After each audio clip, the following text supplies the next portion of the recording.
రాష్ట్రంలోని అర్హులైన ప్రతి పేదవారికి ఇందిరమ్మ ఇళ్లు కేటాయిస్తామన్నారు మంత్రి పొంగులేటి శ్రీనివాసరెడ్డి.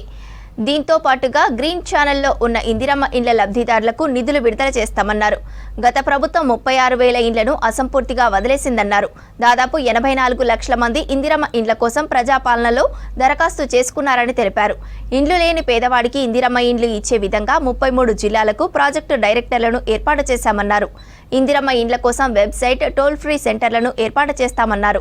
సంక్రాంతిలోపు ఉద్యోగులను భర్తీ చేసి ప్రతి గ్రామానికి విలేజ్ రెవెన్యూ అధికారులను ఏర్పాటు చేస్తామన్నారు మంత్రి. 4 lakhs నుంచి 5.5 lakhs వరకు రీచ్ అవుతూ నాకు తెలిసి ఈ నెలాఖరికి ఒక 70 నుంచి 75% కంప్లీట్ అవుతుంది. రాబోయే ఫస్ట్ వీక్ లోపు ఏవైతే ఇందిరమ్మ రాజ్యం వచ్చిన తర్వాత ప్రజాపాలనలో భాగంగా ప్రజల వద్దకే ప్రభుత్వ అధికారులు పోయి వారికి ఏవైతే రిక్వైర్మెంట్లలో అవసరమైన వాటిని అప్లై చేసుకునే దాంట్లో ఇల్లు టిక్కు పెట్టిన వాళ్ళు 80 లక్షల మంది ఉన్నారు.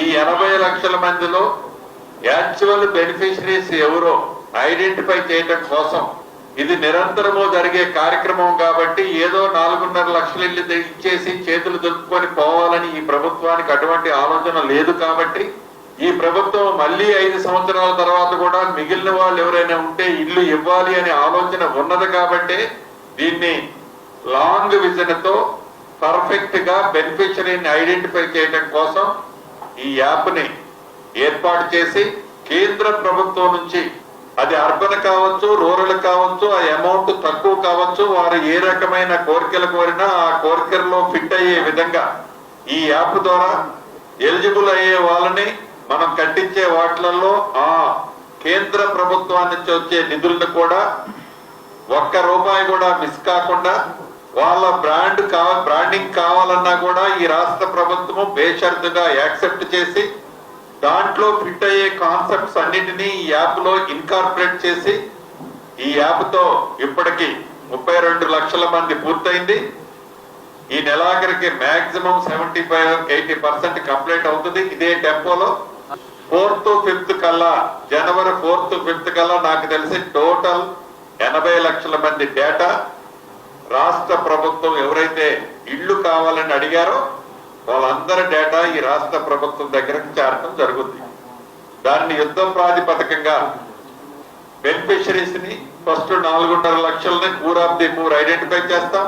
కేంద్ర ప్రభుత్వం నుంచి ఎక్కడైనా ఎలిజిబుల్ ఉన్నోళ్ళు మిస్ అయినా, వాళ్ళు రిజెక్ట్ చేసినా, రాష్ట్ర ప్రభుత్వం నుంచి కేంద్ర ప్రభుత్వం ఇలేదు కాబట్టి వాళ్ళు ఇస్తున్న 70,000 రూపాయలు, 1,50,000 అని మేము చేతులు దులుపుకోకుండా ఎలిజిబుల్ ఉన్న వాళ్ళు ఏ కారణం చేతైనా కేంద్ర ప్రభుత్వం రిజెక్ట్ చేసినా రాష్ట్ర ప్రభుత్వం నుంచి 5 లక్షల రూపాయలు ఇస్తామన్న అమౌంట్ పర్ఫెక్ట్ గా 4 విడతల్లో ఈ ప్రభుత్వం ఇవ్వడానికి గౌరవ ముఖ్యమంత్రి రేవంత్ రెడ్డి గారు ఆల్రెడీ సూచనలు ఇవ్వడం జరిగింది. ఇది 4 విడతలుగా పేమెంట్ ఇస్తున్నాము, అనేక పర్యాయాలుగా చెప్పాము. సొంత స్థలము ఉన్న వాళ్ళకి తక్కువలో తక్కువ 400 చదరపు అడుగులు ఇల్లు కట్టుకోవాలి. దాంట్లో ఒక బాత్రూము, ఒక కిచెన్ ఉండాలి. డిజైన్ అంటూ ప్రభుత్వం ఏమీ నిర్ణయించలేదు. 400 చదరపు అడుగుల కంటే వారి ఆర్థిక స్తోమత బాగుంటే ఎక్కువ కట్టుకున్నా ప్రభుత్వానికి ఏ రకమైన అభ్యంతరం లేదు. 4 విడతల్లో ఫౌండేషన్ కి 1,00,000 రూపాయలు, కిటికీ లెవెల్ కట్టితే 1,25,000, స్లాబ్ వేస్తే 1,75,000, గోపరేషన్ టైంలో మిగిలిన 1,00,000, మొత్తం కలిపి 5 లక్షల రూపాయలు గ్రీన్ ఛానల్లో నిరుపేదలకి ఇల్లు కట్టుకున్న వాళ్ళకి ఇందిరమ్మ ఇళ్ల స్కీమ్ లో ఇవ్వటం జరుగుతుంది. నాకు తెలుసు, రాష్ట్ర ప్రజలకి తెలుసు, మీడియా మిత్రులకి తెలిసి ఆర్థిక పరిస్థితి రాష్ట్ర ప్రభుత్వం బాగలేకపోయినా తల తాకట్టు పెట్టైనా ఇందిరమ్మ ఇళ్ల స్కీమ్ ని, పేదోడి కలని నెరవేర్చే దాంట్లో ఈ ప్రభుత్వము 1 అడుగు కూడా వెనక్కి వేయదు.